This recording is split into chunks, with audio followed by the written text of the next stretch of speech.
So my name is Santana Horton. I am a mother of two, and I struggled with infertility for 5 years. I remember just as a little girl always dreaming of becoming a mom. That is the one thing that I always wanted, and never changed. Everyone wants to be a doctor, everyone wants to be a teacher. I always wanted to be a mom. That was just something that I envisioned for myself. And I remember when the year I graduated in 2010, I started having some health issues that really, I think, factored into a lot of like my story and what happened.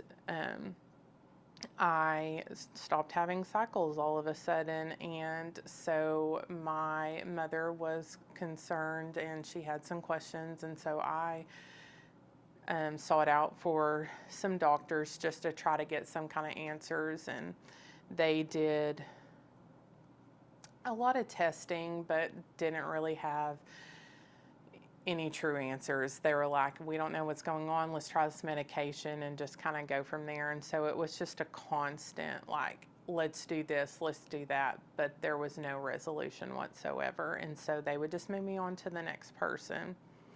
And 2015, I married my husband, and we kind of just wanted to take things slow. We didn't want to rush into having kids, really focus on like our marriage. And honestly, he was scared to death. And but I was always ready. I was just patiently waiting for him. So we kind of just took a pause and just focused on each other. And in 2017 we decided, hey, we're gonna try this thing out, and kind of go from there. And so it had been about 4 months and nothing, no success, no nothing. And so, you get on Google and do Google searches, and it said that it can take like 6 months for you to get pregnant. So I was like, okay, this is normal. This isn't anything out of the abnormal for me. And so we were still going to the doctor though, and I was getting on medication to kind of help with things because I just knew that like everything that had happened in the past like may be a factor into it. So in 2017, one of my coworkers, he was getting married, and he always made comments like, we're about to get married and we're going to have a baby before you guys do, and y'all guys have been trying. And I'll be honest, I was kind of in disbelief. I was like, there's no way. Like, I truly believe there was no way like this was going to last any longer. And we had been coming up on a year and still nothing. So went to another OB and was prescribed medication, and still nothing. And then they were like, let's do another round. And then another round became 6 rounds, and it was no success at all, no answers, still nothing. Well, let me refer you to an endocrinologist. So that's when I started with an endocrinologist, trying to get some more in-depth answers about everything, and still nothing. And I remember it had been a year, and in 2018, and I don't remember the exact time. For some reason, September is really sticking out to me. But I remember I had went to my hometown to watch a little baby. And because when you're going through infertility, you don't have a baby, you try to get the babies when you can. Not that it doesn't hurt or anything, but like you still try. And so I remember going to watch that little baby, and loved every moment of it. And on the way home, I was driving through the boonies, and you have service in one spot, and I happened to get a call during that one spot, and it was my coworker from work, and he let me know that he was like, you're going to be an aunt. And I was excited, don't get me wrong, for them. but I was sad for myself because everything that he said was true. He did get pregnant before us. We had been trying and it came easy. And I remember that I literally pulled on the side of the road, and it wasn't on the side. It literally was in the road because there was nowhere to pull over. And I remember just crying and I'm like, God, what's wrong with me? Like, why can't I have a baby? Like, why does everybody else get this and I don't? Like, I just don't understand. And, you know, the thing that always came to me was my delay is not my denial, but it feels like it. It feels like I am constantly getting denied. And I can't get the one thing that I've always dreamed of. And I just remember that all I could think of was all the things that he had said. And I know that he was just joking, but it hurt. And I'll never forget, in 2019, it was May, and their little girl was born. And don't get me wrong, I was so happy. I was so happy for them. I remember going home, and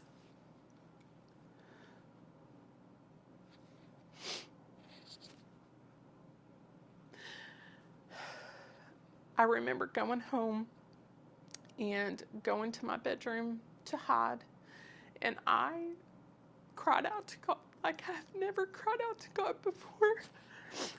And I was like, God, are you trying to give me a sign? Is this not meant for me? Am I not supposed to be a mom? Like, I just don't understand. I don't understand at all. Like, I just don't, like, me and Billy have been trying and we're hitting brick walls and it costs a lot of money. I've seen 3 OBs. I've seen 3 endocrinologists. Like, we're on the road to see a reproductive endocrinologist. Like, I just don't get it. I don't get what's going on. Like, are you not telling me something? Because, like, I truly feel like maybe this is it. Maybe my dream is just a dream, and that is it. And I remember that I literally probably cried for over an hour, and I was mad and I was juggling with God, and I was like, if you're a good God, why can't you just tell me if this isn't for me? Like, why do I have to go constantly through so much hurt?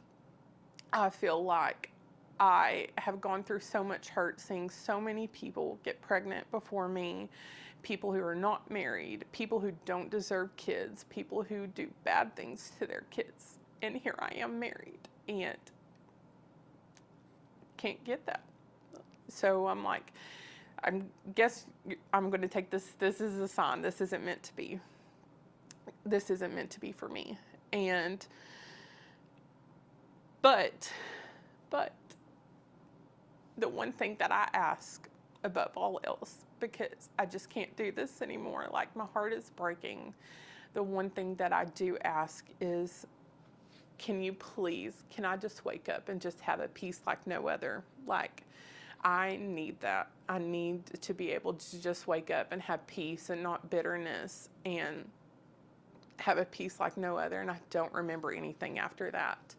I remember waking up and feeling like the weight of the world was off of my shoulders. And I just knew that, okay, he gave me what I asked for. Is this the end? I don't know, but he gave me what I asked for. And I remember I went to work. Everything was great. That morning, went to work. Everything was fine. And I was in the office doing things, and I heard a knock at the door. And I opened the door, and another coworker was there, and she was crying, and she was shaking, and she was distraught. And I said, "What's wrong?" And she's like, "I can't tell you." Well, why are you in the office crying? Like, of course you're going to have to tell me. Like, what do you mean? And I can't tell you, you're going to be so mad. And, well, why would I be mad? I just can't tell you. Well, what's wrong? And she's just crying. And I looked at her and I said, "You're pregnant, aren't you?" And she said, she just started bawling. And I just knew. I just knew. And I was like, okay, Lord, you prepared me for this, because you know, after the night that I had last night, that I would not be able to do this. And so I looked at her and I said, "It's going to be okay. We're going to get you a doctor. We're going to go through all the things. Everything's going to be fine. It's not going to be okay. It's going to be okay." And I remember going throughout the day and was like, holy crap. Like, I cannot believe my reaction was so calm. And especially after the night before. And I'm like, that's what God can do. Is I prayed for peace, and boy, did he give it to me. And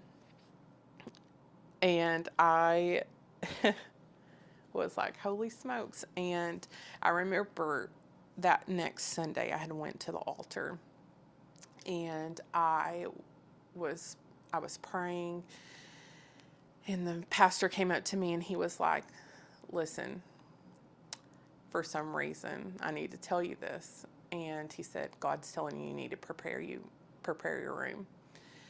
And I was like, okay, well, what's that mean? Like, okay, prepare your room. So me being in fashion of trying to be the fixer and do all the things, I was like, okay, I'm going to go buy a crib. I'm going to buy a crib. I'm going to put it up, and I'm going to pray over that crib every single day until my baby is in there. And I put it up, and I prayed every single day over that crib, and in hopes that one day it was going to be filled with my dream. And here we are in 2020, and we're preparing for the birth of my friend's baby, and I got to be there, and it was amazing. And I will never forget, her reaction was like, "Listen, you guys, don't look anywhere, don't do anything." And we're like, okay, we'll do that. And then she had her baby, and I got to see the process, and I was like, my gosh, like, if there is anything that God is in the midst of, it is literally the birth of children. And it made me want to experience it even more. And I remember everyone was wanting to hold the baby, and I was just in awe of the moment and just wanting to just soak it all in, and was so happy that I got to be a part of that. And in a sense, I'm like, if this isn't something I ever get to do, like, I can look back and say, man, like, this is literally the most beautiful thing I ever got to experience. And so we started going to more doctor's appointments, and just for some clarity.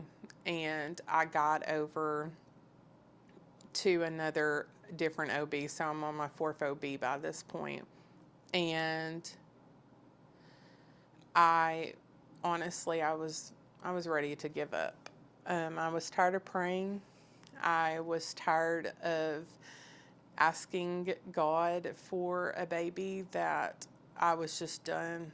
Honestly, I was really done and over it. I saw so many people get their blessings, and I could not get them. And so I remember that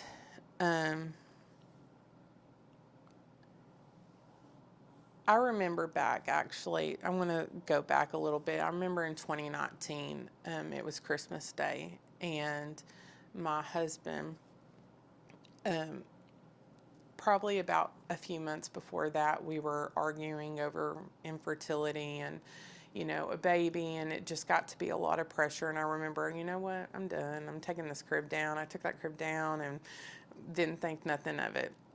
I was tired of doing it. And I remember in 2019 on Christmas Day that he had said, hey, I think we need to put the crib back up. Like, I think we need to put the crib back up, and we need to continue on and just trust that God is going to provide. And I was like, oh my gosh, yay. And so I was like, absolutely, absolutely. And so we put the crib up, and I remember saying, like, this is going to be the last Christmas as a family of two. It's going to be the last Christmas. And I truly believed that it was going to be the last Christmas. And so much so that I had to text people that it was going to be the last Christmas as a family of two. And it wasn't. It wasn't the last Christmas as a family of two. We had several more Christmases that we were still just a family of two. And I just remember that we started our fertility treatments in 2020, at the end of 2020. And I remember going to it was actually probably February. I had that new OB that I had saw. And she did all the things. She did more for me than anyone had ever done. And she had said, listen, I've done everything that I can do, and I can admit that. And she said, we have a deeper cause here that we need to figure out, and I really think that you need to go to Arkansas Fertility. And I've worked with Dr. Modis, and I know if there's anybody that can help you with this, it's going to be him. And I was like, okay. So in February, we made an appointment, and the soonest we could get in is November. So I remember going into our appointment in November and meeting the doctor. And of course, it's during COVID, so you could only go by yourself. So I was all by myself. And the doctor, the first thing he said to me was, well, you haven't had cycles for over 10 years. So we're going to first look and do some biopsies, because we're probably looking more at cancer. And I'm like, well, I didn't come for cancer. Like, I didn't come for any of that. Like, I came to have a baby and get things going so I could have a baby. And so it was like, oh my gosh, like, why is he saying that? And so I remember in 2 weeks, he was like, you need to come back in 2 weeks. We're going to start testing. And I was like, okay. So we did. I did not have cancer.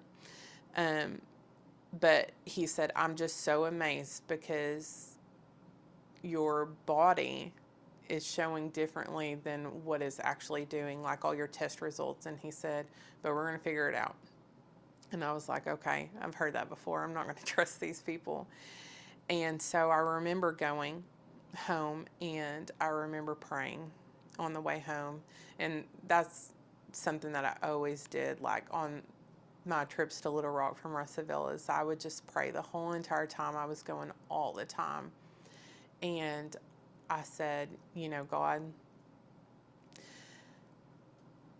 I have always prayed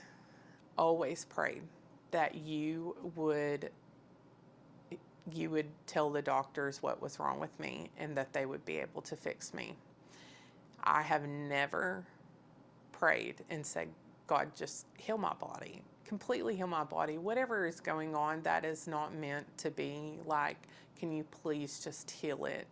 Because at the end of the day, I never did that. Like, I literally always prayed that the doctors would figure out why. And something shifted when I was praying, and I was like, oh, you're in your mind, like, things are just going to be the same. You're just imagining it because it's something that you want. Okay. And things did change, and I was like, wow, you mean I could have literally prayed for this whole entire time, and it was that easy? but I was so involved in what man could do for me that I did not even ask God of what he could do for me. I just, was telling him what to do. And we started treatments, and my body was responding very well. And the second appointment with the monitoring, the doctor looked at me and he said, okay, so we have 2 good follicles right now, but by the time we do a shot, we're going to have 3. He said, so I'm going to be honest with you. If you get pregnant this round, we're looking at triplets. And I'm like, oh, what?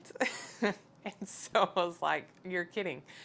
And so I remember calling my husband and calling my mom and calling like our grandparents, and I was like, oh my gosh, like, this is real. Like, my body is doing the things that it was meant to do. Like, for once, it is responding, and we're doing all the things. And then, you come back in 2 weeks and do some blood work and see if everything worked.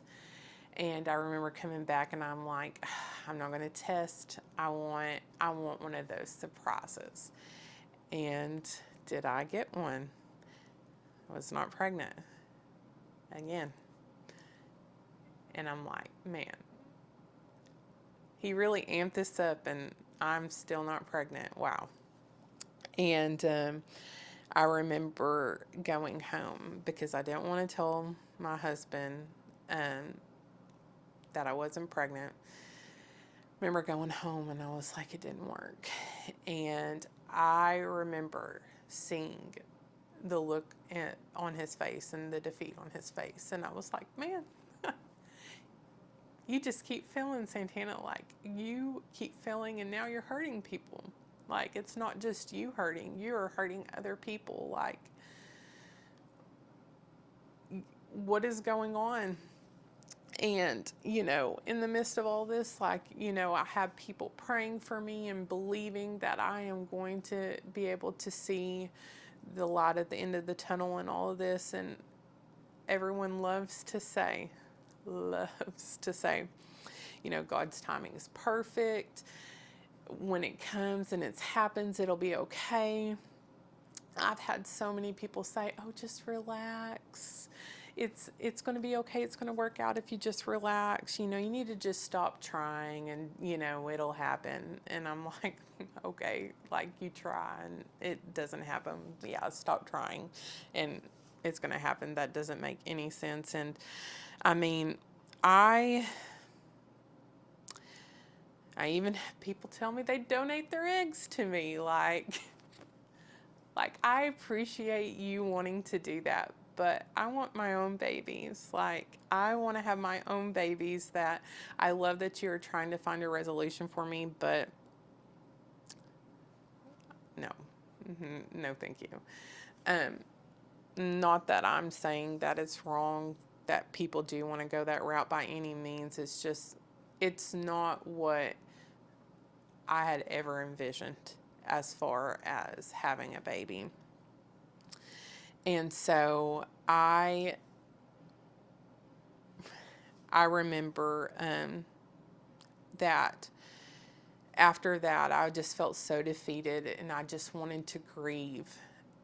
I wanted to grieve the fact that my body couldn't do what it was meant to do, and how everyone around me could literally get pregnant without any effort. No one in my family had struggled with infertility, and they didn't understand. They didn't know how to handle everything with me. And the only thing that I knew to do was to make faith purchases.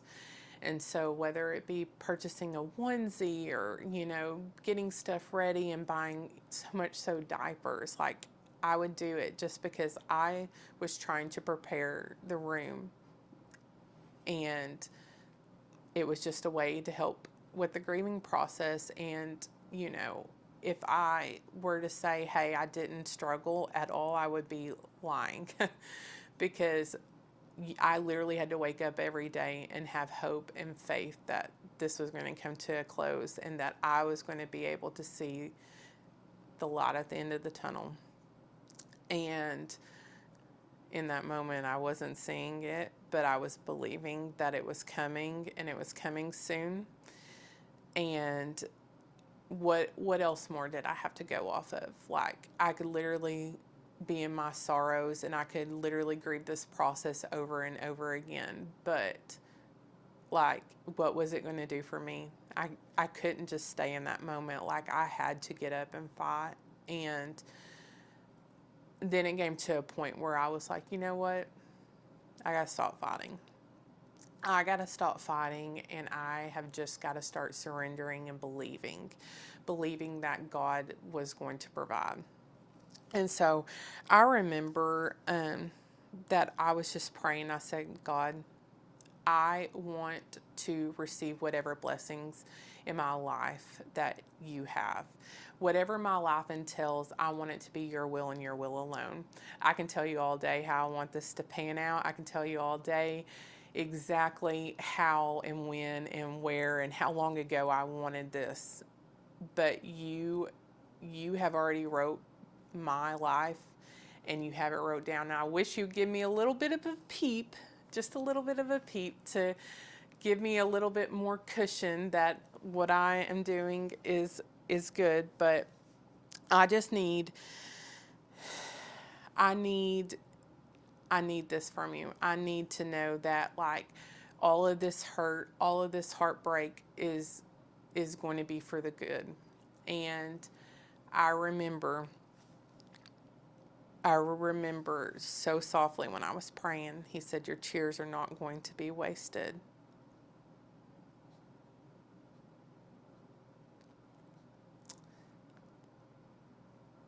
And I'm like, okay.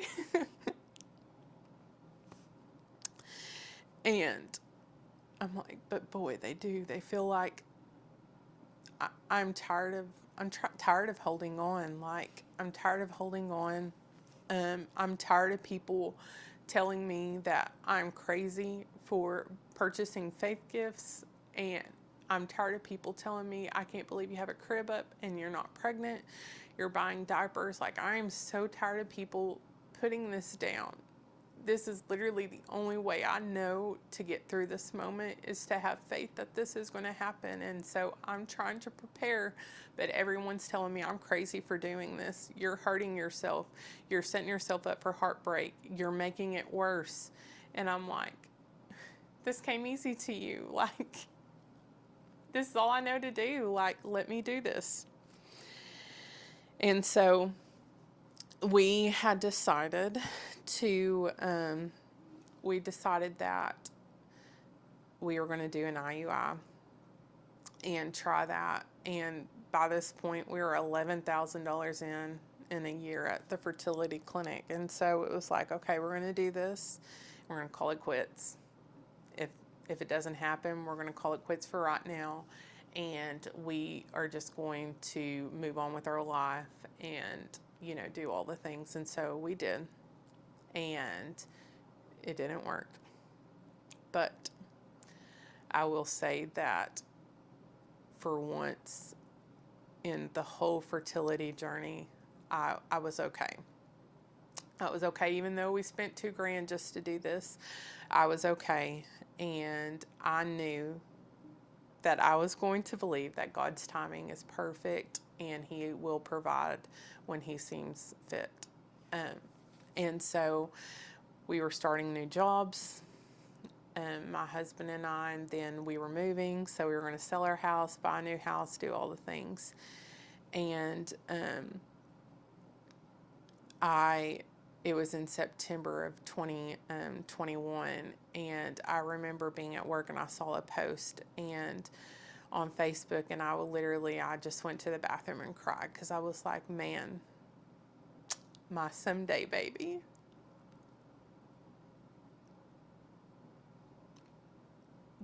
Will they be my someday baby? Or is it always just going to be a dream? Am I going to be okay with that? And I was like, man, I was just tore up. And I was like, okay, you can do this. God is going to give you the strength. You're going to have to ask for it. And so I remember the next month, we had made the decision to start treatments again. And so we had to make an appointment for the middle of October. And I remember the Friday before my birthday going to a infertility group that was in person and talking about like our struggles and just sharing each other's stories. And I remember I was like, wow, I'm literally about to turn 30 and never imagined not having a family, like not having a baby, like, and I couldn't get pregnant. And it had been right at almost 5 years on the dot. Like, wow. I was like, man, I guess this is what happens when you believe, like everyone tells you in health class, like, do not have sex, you're going to get pregnant. Like, it doesn't always happen like that. And here I haven't been married. I feel like I've done all the right things, and I feel like I'm being punished, and I just don't understand why. And I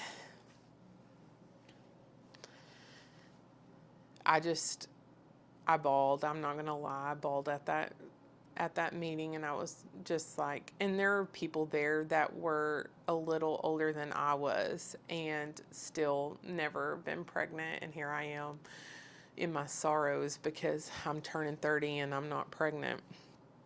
And I remember that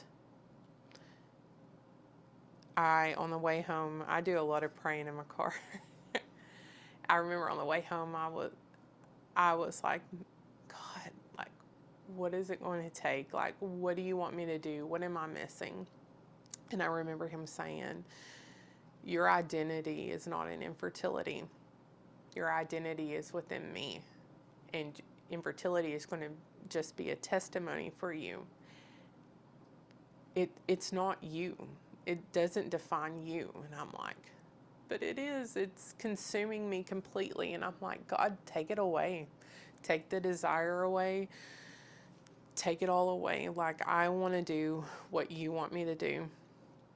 And little did I know that the next week I had went to the doctor because I had been just so like exhausted like no other. And you know, we were moving and starting new jobs. I was traveling for a little bit, and I was like, I gotta go to the doctor. I'm gonna get established in this town anyways because we've moved, and I might as well find someone. And the lady looked at me and she was like, you're pregnant. I laughed at her and I was like, no. I was like, we haven't been doing treatments for 2.5 months. There's no way I'm pregnant. Like, I have an appointment this month. And she was like, okay. She was like, but you know, God works in mysterious ways. And so I went to work. I'm like, that lady is crazy. Like, she has no idea like what all we've been through. And on the way home, I was like, you know what? Just for giggles, I'm going to go buy a test. It is what it is. I already know what it's going to say. And so I went to go take it, and I was like, oh my gosh, it's positive. This moment that you waited for so long, like, it's not how you envisioned it because you truly just did not think that this was it. And I remembered, I'm like, I can't deny if there's a line there because it showed up 2 seconds after I took it. So I was like, oh my gosh, how am I going to tell my husband? We're living with my aunt right now. Like, what am I going to do? And I was trying to like do something. And I remember by a faith purchase that I had somewhere in my aunt's garage a box of all the stuff of how I was going to tell Billy that we were finally pregnant. And so I got it and found it, and I was like, okay, this is it. And so I remember telling him, and like, I remember just the excitement and also like, oh my goodness, like this is happening all in the same time. And I was like, we literally have a doctor's appointment in 2 weeks to start treatments. Like, holy crap, I can't even believe this. And so I had called Arkansas Fertility, and I was like, hey, I am trying to figure out what I need to do. I got a positive pregnancy test, and they were like, okay, let's have you come in, and we're going to start doing blood work. And so I did blood work, and they were like, you need to come in for an ultrasound tomorrow. And I'm like, oh gosh, is everything okay? Because I've never been pregnant. I don't know what numbers I'm looking at. And Billy actually got to go to that appointment with me this time. And so we go, and we were walking down the hall, and she was like, I wonder how many we're going to see. And I said, what? And she was like, your HCG is through the roof. And I was like, okay, how many?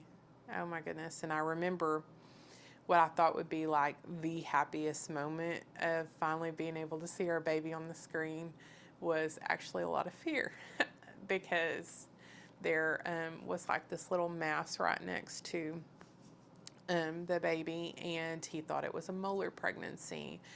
And he was giving me all the options of what I could do, what I needed to do, what to prepare myself for. And I'm like, oh, great. Can't even be excited for one moment about this. Like, holy crap. And so I remember leaving, and first person I called was my mom, and I told her, and we were crying. I was like, but the baby had a heartbeat. Like, they didn't think the baby would have a heartbeat. And the heart is beating. I think it's a girl. But at the same time, I think it's a boy. And so he wanted us to go see my OB because they would be able to do more in-depth testing, because he just gets you pregnant. As far as when it comes to the baby, he doesn't have a lot of options of what they'll do. And so I remember going, and we did the ultrasound. Of course, we were on pins and needles because we were like, oh, molar pregnancy, you Google it. He told us about it pretty much like it wasn't viable. And I remember going, and the ultrasound tech, she was like, your baby is fine. Like, your baby is fine, has a strong heartbeat, looks great, measuring on time, all the things. And I was like, wow, we can actually breathe for once, and kind of go from there. And so we found out she was a girl, and we named her Tatum. And I'm really big on like the meaning of names, and her name means cheerful bringer of joy. And boy, boy does she. And did she do just that. And I had a rough pregnancy, but it was okay. God was faithful. He was there. He protected her, and he protected me. And, I always envisioned, like, you make a birth plan of all the things that will happen. And I envisioned that my daughter, we would get to do all the things the natural way, and it would be easy. I struggled with infertility for so long, and that it would just be an easy delivery, all the things. And it was not. Found out that I was definitely going to have a C-section. And I'm like, okay, everyone does this. This is fine. But me not knowing at the time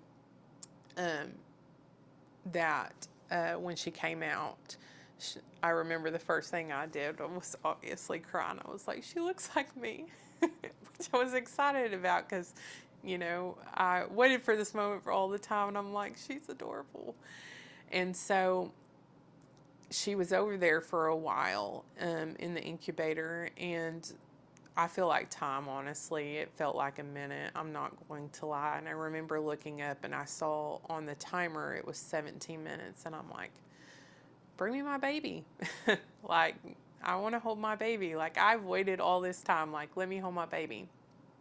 And she was like, we're going to have to keep her over here to keep her warm. And she was like, but I'll let you see her for a moment. And me, honestly, was clueless. I had no idea what was going on. And so they let me see her for like 30 seconds and then took her away. And I thought everything was okay. Everything was good. And so I went over to the back to my room, and I didn't get to do the first golden hour that everyone rants and raves about. I didn't get to do any of that. And the doctor came in and they were like, I just want to let you know that, and mind you, my husband was over there with her too, and he came back to see me, and he said everything was perfect. Everything was going good. And then the doctor comes in and he's like, I just want to let you know that she did have some very complicated lung issues with her oxygen levels and everything. And he said, the only thing I can tell you is, the cord was wrapped around her neck twice. And he said, the only thing I can tell you is for her to come out of that as fast as she did, there was someone upstairs watching over her. And I was like, I thought Billy said she was okay. Like, what? He was like with her through the whole entire process. Like, what do you mean? Like, she was having trouble breathing. And of course, we didn't know. We didn't know what any of that meant. And so he was like, but everything's okay. Her blood sugars are low. She is on an IV. He said they are so low that we may have to send her to Children's. And I'm like, oh my gosh, like, not only did it take 5 years to get her, but now I'm not even going to get to see her or hold her or do any of the things. And so, like 3 or 4 hours later, they came in and said that they were about to bring her, that she was stable, and that she was just on an IV, that she was doing great. And I was like, thank goodness, her blood sugars were up and everything. And so brought her, got to meet her, and got to hold her and do all the things. And man, and I was like, man, I'm upset because I didn't get to experience this birth like I felt like I deserved. But I was so thankful, because had I been able to do the things of what the birth plan that I wanted to do, like, it would have put her at risk, because Lord, the cord was wrapped around her neck twice. And if I was able to actually have her, like, what could that have done to her? And so I was thankful, and I was like, God, thank you for protecting her. And thank you for, doing what was best, because I would have not chose this. Like, I would have not chose this at all. And life has been just amazing with her, and more than we could have ever imagined. She has literally brought so much joy and peace and comfort to our hearts. And I remember in November of 2023, my mom called me, and she was in a panic, and I was like, what's wrong? And she was like, you can't tell nobody. Well, when we start out a conversation like this, it's never a good sign. Like, my mom never calls me, because I don't give her the opportunity to call me like I call her all the time. And so I was like, what's wrong? And she was like, your sister's pregnant. And I was like, what? She's like, your sister's pregnant. And I was like, is she okay? And she was like, she's upset. And I was like, yeah, I know, because she never wanted this. But she's okay. Well, she's okay, but she's upset. I'm like, okay. So, me being a fixer, wanting to fix all the things, I'm like, oh my goodness, like, what are they going to do? Like, what is she going to do with the baby? Like, she never wanted kids. Like, she's not going to keep a kid, is she? Whenever, like, this wasn't something she didn't ever want, which is fine. Like, she knew what she wanted, and this wasn't in the cards for her, and that's okay. Like, not everyone wants to be a mom like you. It's going to be okay. And I remember going up to Billy and I'm like, I don't want to ask him this. I don't want to ask him this at all because I know it's going to be a fight, like of what he's going to say, and I'm going to be upset. And so I walked up to him, and he obviously knew my sister was pregnant. And I was like, hey, she's never wanted kids. Like, what do you think if we were to take the baby? And he was like, I think we could give that baby the best life. And I was like, who are you? That was easy. Like, what? And I was like, are you sure? Like, this is something that you want to do? Like, it's going to cost money. We're going to have to get a lawyer. We're going to have to go through the whole entire process. And he was like, yeah. He was like, I know we will be able to provide that baby a good life. And I was like, okay. And so I had told my mom, I'm like, if she wants, we are willing to adopt. Like, we both agree. But it's going to have to be very legal. Like, that baby is going to be ours. But I want you to tell her, if she does not feel like she can do that and she would prefer someone else, like, we will support her and be okay. We just want to make sure that the baby is taken care of. And I remember a few weeks later, after we had made this commitment and talked about it and everything was set in stone, that it was our anniversary. And I remember I was at a work meeting and the girls at work text me and they were like, hey, you got flowers delivered. And I was like, okay, who are they from? Because, like, why did I randomly get flowers delivered? And I was like, will you look and see? And they're like, they're from Billy. And I'm like, oh, okay. I was like, wonder why you sent me flowers. And I was like, okay. So I get home and I was like, why'd you send me flowers? And he was like, what do you mean? And I was like, why did you send me flowers? He was like, do you not know what today is? And I'm like, it's the 12th. And he was like, yeah, it's our anniversary. And I'm like, oh. The moments where, like, the husband usually forgets? Yeah, no, that didn't happen. The wife forgot. And so I was like, oh my gosh, like, what is wrong with me? Like, how did I forget our anniversary? And he was like, I've went all day. And he was like, I knew you forgot. And I was like, oh, great. Wife of the Year award. And so I was like, oh, okay. And I remember the next day, I was like, man, something's wrong with me. Like, I am exhausted. Like, I had told him, I was like, something's wrong. Like, I'm exhausted. I don't know what's going on. And I, for giggles, was like, oh, I'll take a pregnancy test, And so I did. And it said pregnant again. And I was like, we weren't even trying. Like, what? Like, how did this come so easy? Like, what's going on? And I'm like, couldn't even be excited, honestly, because I was like, we're going to be due like weeks in between each other. Like, what if Billy's like, we're not doing this anymore?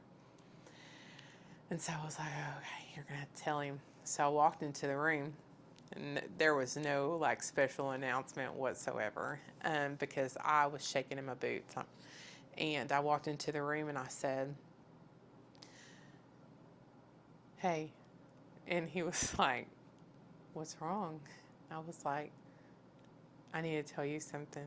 And he was like, I can tell. And I was like, I don't know how to tell you this. And he was like, what's wrong? And I was like, I'm pregnant. And I will never.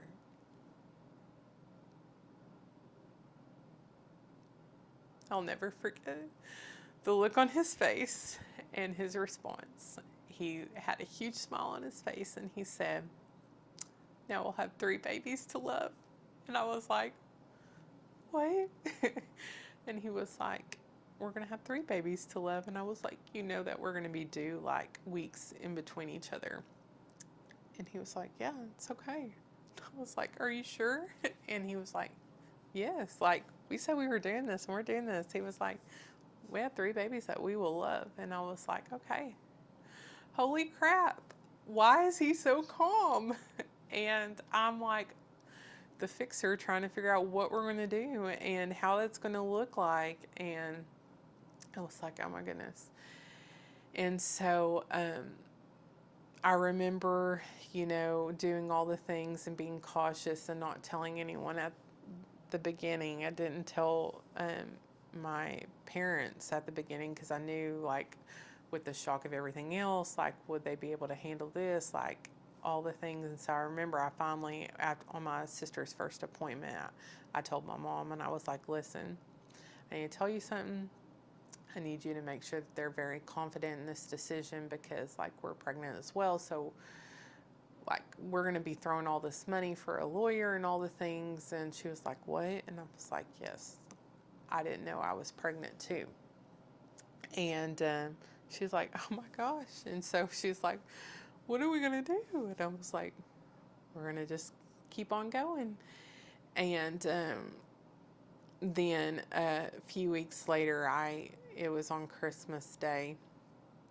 And I remember Christmas Eve, I started having some symptoms that I was like, oh, I didn't have this. I don't remember this with Tatum. Like, something's different. Maybe it's a boy because things seem different. And I remember I was like, I'm going to go to the ER just for the sake of it and see what they say, just because when you've gone through infertility so long and you have heard all the stories and seen and done all, like, before your eyes, all the things, like, fear is literally all over you. And so I was heading to the ER and I was like, Lord, I was like, please let this baby be okay. Please let this baby be okay. And I've never told anybody this, but I remember him saying, sing to your baby. And I'm like, what? The baby can't hear me? And I remember I was like, what do you mean sing to this baby? I'm like, I know I didn't sing to Tatum, like, early on either. Like, what? And so I was singing You Are My Sunshine. And I was like, Lord, I don't understand. And I remember going to the ER and them being like, listen, we took your HCG. It's in the 300s. Like, it isn't a healthy level if this is what your time frame of, like, what you should be at. But it is still on the lower side. So the only thing that we won't do an ultrasound because the number is not high enough. We're not going to be able to see anything. But go to your doctor in 2 days, have them draw the blood work. Here are some signs to look at. If you're experiencing any blood clots or anything like that, come back. And so I remember getting home at like 6 o'clock on Christmas morning. And I was like, okay, well, I'm just going to, everything's going to be okay. Like, I'm going to just hope for the best. I'm going to pray for the best. Like, God's going to protect our baby and do all the things. And so the next day, it was the 26th and I went to work and something just didn't feel right. And I was starting to have clots. And so I went to the ER and the first thing they said to me when I walked in was, we're just going to be upfront honest with you that the wait time is going to be 7 hours. You're more than welcome to have a seat. Do you want to wait? Not like, hey, what's going on? Like, what? And I'm thinking, and I was like, well, I came to the ER because I was told 2 days ago that if I was experiencing any of these symptoms, I needed to come. And I was like, I'm bleeding a lot. And I'm bleeding a lot. And I just need to know everything's okay. Because sometimes people do bleed when they're pregnant and everything's okay. And so I remember sitting in the waiting room and just thinking to myself, like, okay, they treated you like crap a couple of days ago. They dismissed you and made this into be like it was not a big deal. This was something that was normal, that happened. Like, you need to go somewhere else. And so I got up, I walked up to the front and I said, you can take my name off the list. I'm going to be leaving. And they were like, okay. No sweat off their backs. And so I remember I went to the next hospital that was close by, and I remember walking in, and they were like, okay, let's do all the things, like let's do blood work, let's have you do a urine sample, like let's get everything in. There is a little bit of a wait, but let's get some data collected so we know what to go off of. And I had told them my experience at the other place. And I was like, you know what, the first thing they said to me when I walked in was, you know, hey, just want to be upfront with you. It's going to be 7 hours. Do you want to go ahead and be on the wait list? And so I was like, I'm already struggling as it is. I feel like everyone thinks this is just normal and this is okay. And so I'm here. And she was like, we're going to take care of you. And so I remember going and giving my sample and coming back, and they were like, oh my goodness. And I was like, yeah, I'm bleeding a lot. And she was like, you are, honey. She was like, stay right here. And so they did the blood work, and she was like, we're going to have you sit back and we'll call you back as soon as we hear something. And my phone went off, and it was my test results. And I was in the waiting room, and I opened them up, and I had saw my numbers had dropped. And I was like, well, this is it. And I was like, this is the thing that you never thought you were going to have to go through, and you're going to go through it. And as soon as I opened it and saw, I started crying, and the nurse came through, and she's like, hey, come here. And she was like, we got your results. And she said, you saw them already, didn't you? And I said, I did.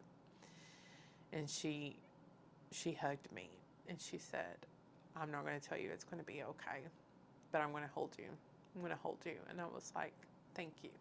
And so she held me, and I cried. She said, let's go get an ultrasound, and let's make sure everything's okay. As far as the process, there's nothing that's going to be life-threatening. And I said, okay. So she walked me down to the ultrasound room, and she held my hand the whole entire time. And there was a baby on the screen.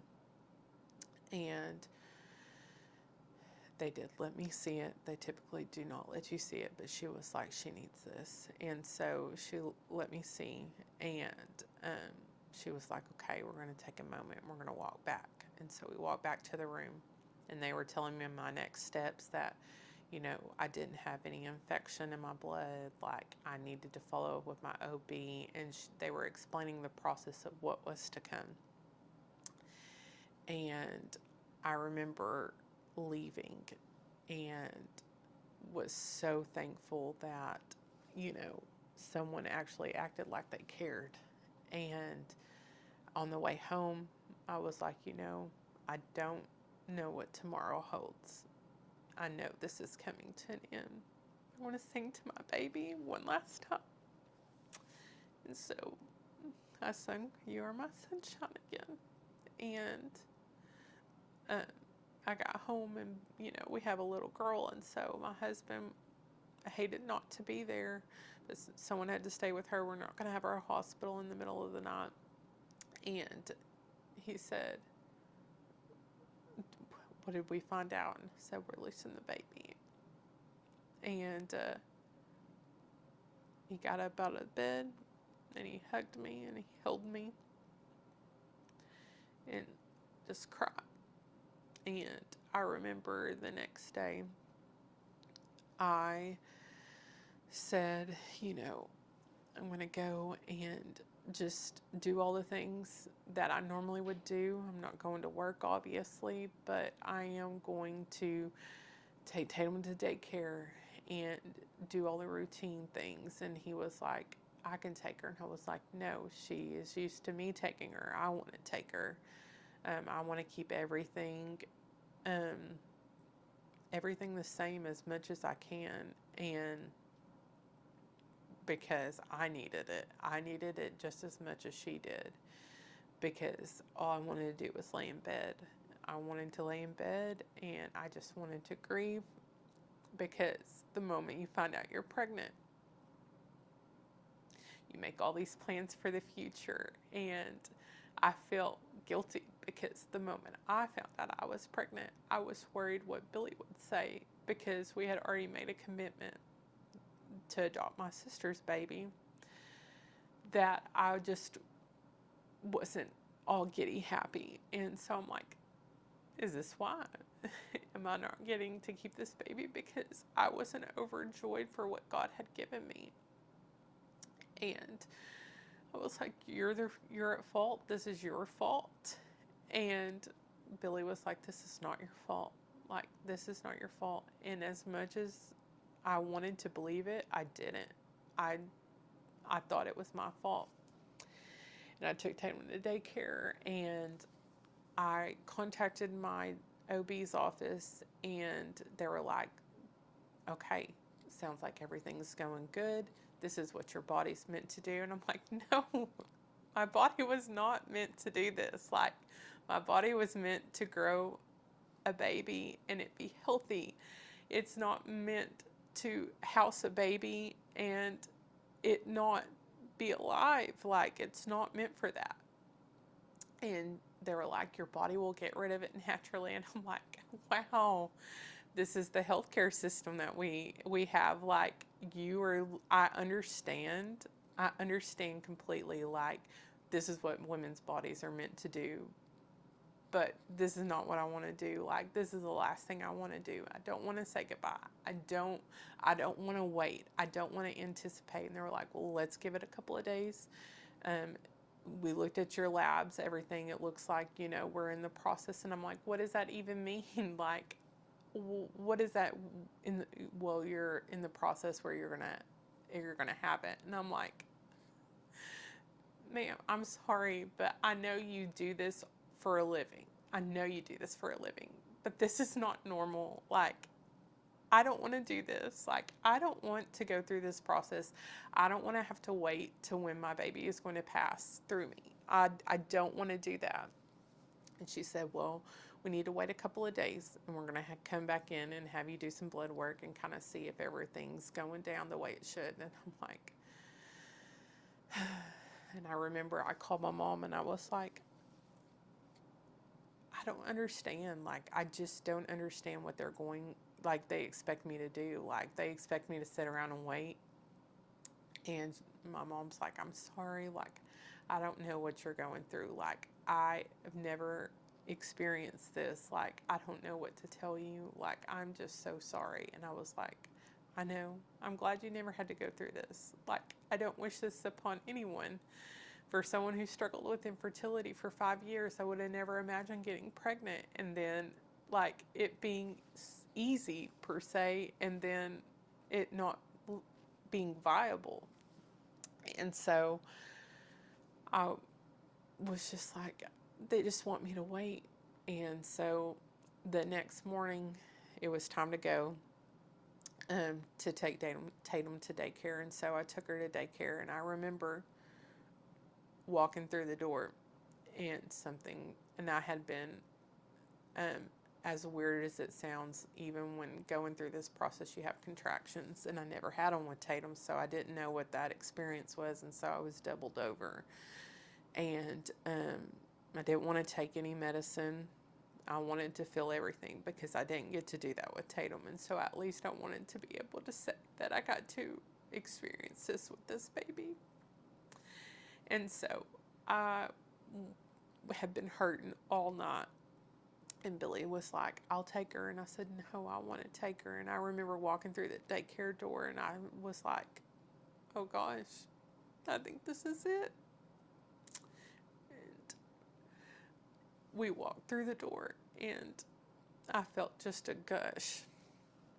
And I remember just saying, I was bawling, and the director was there, and I was like, I can't explain right, but will you please just take her to her room? And I went to the bathroom, and just to make sure I wasn't imagining anything, and it was it. it was done, and I was like, okay. So I called my doctor, and I was like, you told me to keep you updated, and I'm keeping you updated. I just passed it. It looks like everything is there. And they were like, okay, perfect. Come back in a week and we'll do a blood draw. And I'm like, wow, this is what you're going to tell me. Like, you're going to tell me just to come back and we'll do a blood draw. Like, how are you feeling? Like, how are you coping with it? How is everything processing? It's just routine. I understand, but I'm still a person. And so I was like, okay, well, this was an experience I never thought I would have to go through, and this is the care that I received. And I'm like, wow, this is what women have to deal with. Like, what is wrong with this world? And through the midst of that, like, I started going to a Christian counselor, and we were going through all the process to coping and grieving and with it, because adopting another baby, and we literally were 3 weeks apart, was a lot. And I want to be a good mom. I wanted to be a good mom and stay being a good mom and make sure that I could provide my kids with the healthiest part of me that I could. And so I knew that I had to take the steps by getting a little extra help. And so she would give me scriptures and to really abide by. And I remember one of the scriptures she had given me was 1 Peter 5:10.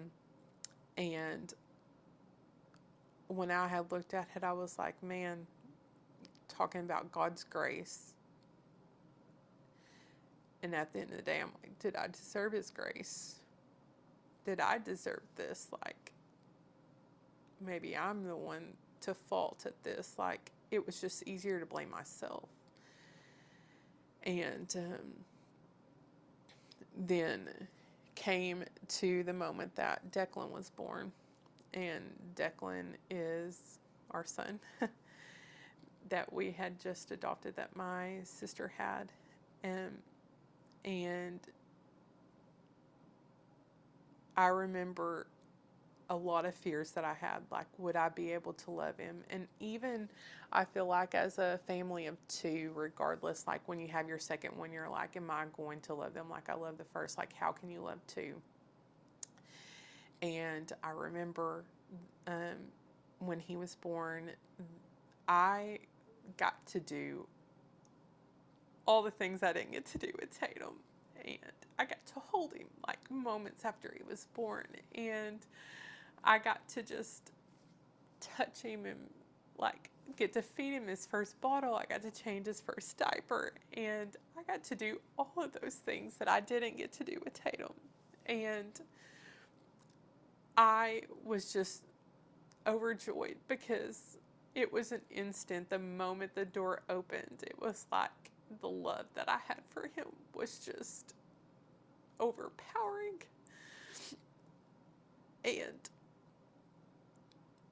And then I saw his face, and he looks like Tatum. And I was like, man, God is so good. Like, he looks like us. Like, I don't know what the future holds, and like telling him and everything, but like, he looks like us. Like, he looks like Tatum. Like, it's like he was meant to be. It was all meant to be. Like, this was what God had ordained this whole entire time. And holding him and just loving on him and just being able to experience all those moments with him, it brought so much healing to me, because I knew that in a couple of more weeks that I would have been too. And if it weren't for Declan, I don't know how I would have been able to cope with that as well as I have. because he literally has been such a blessing to our family. It's like he's always been ours. And I remember that the we have to go through the relinquishment of rights and everything, and we got it waived down to 5 days. And I remember, even though like I had like asked multiple times, like, are you sure this is what you want to do? Like, in the back of your mind, you know, they can change their mind. And I had ordered something on Etsy, and it was supposed to be here like a week and a half before he was born. And he, the day of the relinquishment of his rights, of her rights, it was like, we can breathe, like everything's okay. And I went and checked the mail, and I opened it, and I didn't know what it was. I'm like, I don't remember. When you order packages, seems like you order so many, you forget what you ordered. And so I opened it, and it was a picture that I had ordered off of Etsy of Jesus, and it was holding a little baby, and it said, "Too beautiful for earth." And I thought, wow, like, this baby is here too, on the day that this baby is officially ours. Like, this baby is here too, and like experiencing all of this with us too. And I bawled, because I was like, wow, this is supposed to be here a week and a half ago, and like, how odd that it would just be on the same day that he's ours.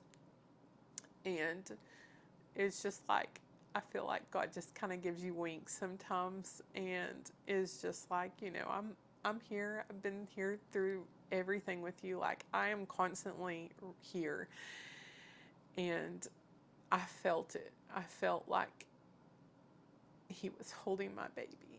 And I know that my baby never experienced any hurt. And, you know, the first face that my baby saw was Jesus. And so I have so much peace with that. And I'm just like, man, if Declan was not here, where would I be in this moment? Like, where would have things panned out? And he has just been, he has provided so much healing. So much healing.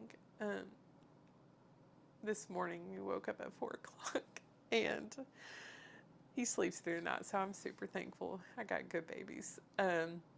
He woke up at 4, and I was just looking at him, and he wasn't crying or anything. And I was just looking at him, and I was thinking, man, God entrusted me to take care of this little boy. Like, he knew how all of this was going to go. And I'm like, I held him close, and I was like, thank you so much. Thank you so much for blessing me with this baby. Thank you so much for blessing me with Tatum. I don't deserve this. I don't. And through the midst of it all, you always think of all the things everyone says to you, God's timing is perfect. And as much as it shatters you to hear it, whenever you're going through the storm, it's so true. Like, it is so true. Like, his timing is perfect, and he always is there and shows up and shows out. And through the midst of this, of just a little girl that always had been a dream to be a mom, and here I am with 2 beautiful babies that are healthy. And all honestly, I just can just keep thinking about is all the moments going through all of this process where I thought that there was no end, and had to hold on to, my delay is not my denial. My delay is not my denial. And to truly believe that and surrender that his delay was not his denial. And I can look back now and just say, man, it was worth every heartbreak. It was worth every tear. It was worth all the struggles of it all. Like, it was worth every single bit of it to be able to hold these two precious babies in my arms. And I would do it all over again. I would do it all over again to have two in my arms and one in my heart.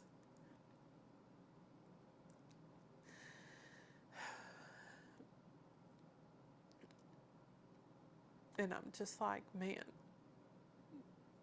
God does really fulfill his promises. It's not in your timing. It's always in his, and that it's always perfect.